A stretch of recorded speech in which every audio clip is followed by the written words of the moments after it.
Bismillahirrahmanirrahim. Assalamualaikum warahmatullahi wabarakatuh. Bagaimana kabarnya Bapak Ibu guru hebat? Semoga dalam keadaan sehat ya.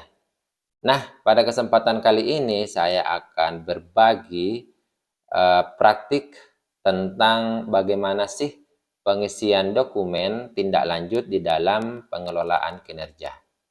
Nah, untuk lebih memahami Bapak Ibu, mari simak video berikut ini. Nah, yang pertama tentunya kita akan masuk di dalam PMM kita, kemudian di dalam PMM ada fitur pengelolaan kinerja kita. Nah, kita klik pengelolaan kinerja.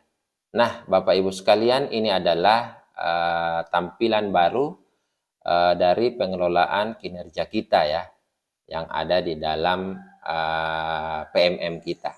Nah, kemudian langkah selanjutnya adalah kita klik guru yang ada di sebelah kiri, kemudian kita masuk sebagai pegawai. Jadi kemarin itu tidak seperti ini tampilannya ya, sekarang sudah berubah. Nah, kemarin itu kalau kita lihat dilakukan observasi kelas, Bapak Ibu, di sini sudah kemarin kalau tidak salah 0% ya. Sekarang ini sudah 50% karena kemarin kita sudah melakukan perencanaan ya. Kemudian kita sudah melakukan persiapan observasi kelas di bulan Januari dan Februari. Dan alhamdulillah sudah dilakukan observasi bersama dengan kepala sekolah. Untuk itu progresnya adalah 50%. Nah, kemudian kita akan melanjutkan progres ini dengan cara cek langkah observasi. Nah, di bagian langkah observasi ini, Bapak Ibu, kita masuk di dalam bagian pertama pelaksanaan observasi. Jadi kemarin itu kita sudah mengisi dokumen persiapan. Kemudian kita sudah menunggu atasan melakukan observasi. Nah, kita cek rincian yang sudah dilakukan ya. Nah, ini kemarin observasi bersama dengan kepala sekolah dan target yang diberikan, perilaku pilihan guru. Ya. Kemudian setelah kita mengecek rinciannya, nah kita bisa kembali lagi ke mengisi dokumen tindak lanjut. Nah, ini yang akan kita bahas bersama ya Bapak Ibu. Nah, isi dokumen tindak lanjut, refleksi dan diskusi dengan atasan untuk mengisi dukungan yang dibutuhkan. Nah, kita klik lanjutkan ya.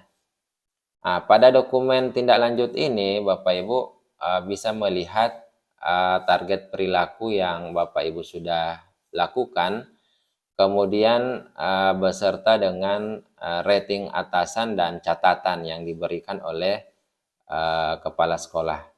Kemudian juga ada rekomendasi dari atasan kita ya. Kemudian setelah itu Bapak Ibu bisa klik lanjutkan ya. Kemudian kita akan mengisi dokumen tindak lanjut dari observasi yang sudah diberikan oleh kepala sekolah. Jadi kemarin ada catatan dan ada rekomendasi yang diberikan. Nah, kemudian selanjutnya kita akan mengisi formulir diskusi tindak lanjut observasi kelas. Jadi yang pertama, apa tantangan yang Bapak Ibu hadapi ya untuk melakukan praktik kinerja yang direncanakan selama observasi kelas. Jadi Bapak Ibu bisa menuliskan refleksi guru di sini. Adapun panduan yang diberikan bahwa tantangan itu bisa berupa kondisi berikut ini, yaitu kesulitan yang dihadapi, aspek praktik yang ingin Anda tingkatkan, perubahan praktik agar lebih berdampak pada pembelajaran. Dan juga bisa menjelaskan aspek-aspek tantangan tersebut, setidaknya perilaku atau kejadian. Kemudian faktor yang menyebabkan tantangan tersebut dan dampak dari tantangan tersebut pada pembelajaran. Nah, saya ingin mencoba membuat tantangan yang saya hadapi di dalam kelas ya. Jadi kemarin itu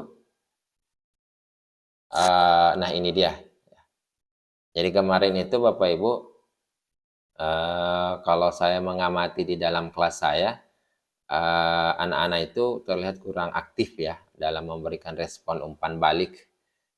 Saya perhatikan ada beberapa anak yang terlihat acuh ya, bahkan sebagian malah bermain dengan temannya. Nah ini baru awal memang, karena kegiatan observasi yang dilakukan, kami betul-betul melakukan observasi sesuai dengan apa yang ada di dalam pengelolaan kinerja itu sendiri ya.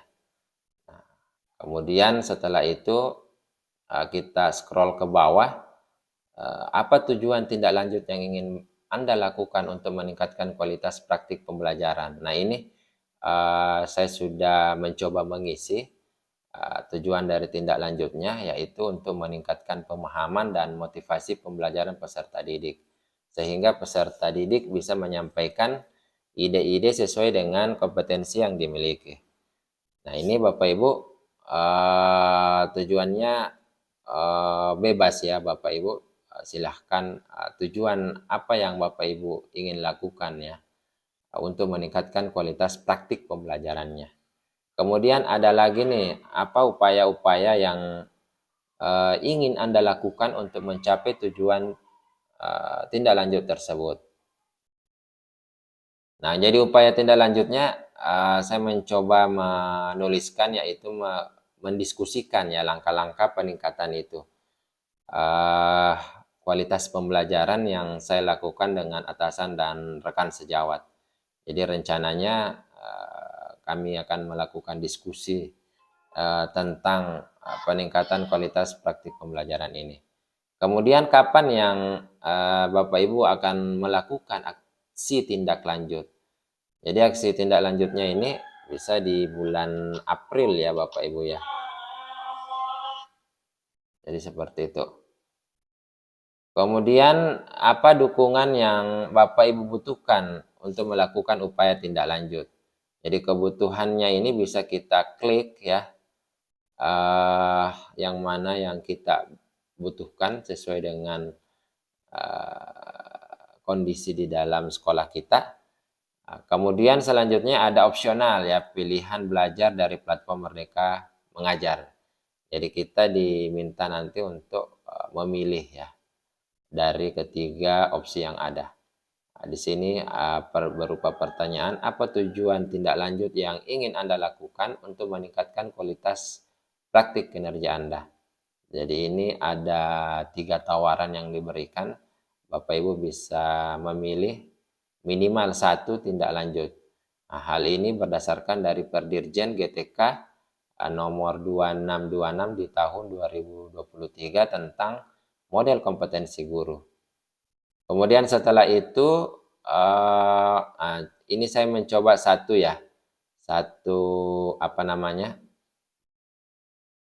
satu tujuan dari tindak lanjut. Kemudian memilih modul pelatihan mandiri ya. Nah ini dia. Saya mencoba melakukan persiapan pembelajaran berdiferensiasi. Ya, semoga dengan melakukan pembelajaran berdiferensiasi, pembelajaran di dalam kelas bisa lebih aktif, menyenangkan, dan bisa sesuai dengan bakat dan minat dari anak-anak itu. Kemudian, kapan Anda akan mempelajari pilihan belajar dari PMM? Nah, rencananya saya ingin melakukannya ya. Ini ada contoh Mei sampai Juni ya. Jadi Bapak Ibu silahkan kapan Bapak Ibu ingin mempelajari PMM tentang persiapan pembelajaran berdiferensiasi itu. Jadi taruhlah misalnya Mei dengan Juni ya, atau April dengan Mei bisa ya. Jadi April sampai Mei misalnya. Kemudian apa dukungan yang Bapak Ibu butuhkan untuk melakukan upaya tindak lanjut?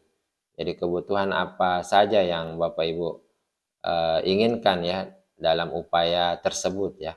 Nah ini ada juga beberapa opsi yang Bapak Ibu ingin lakukan ya. Misalnya izin untuk mengikuti pelatihan di luar satuan pendidikan ya, atau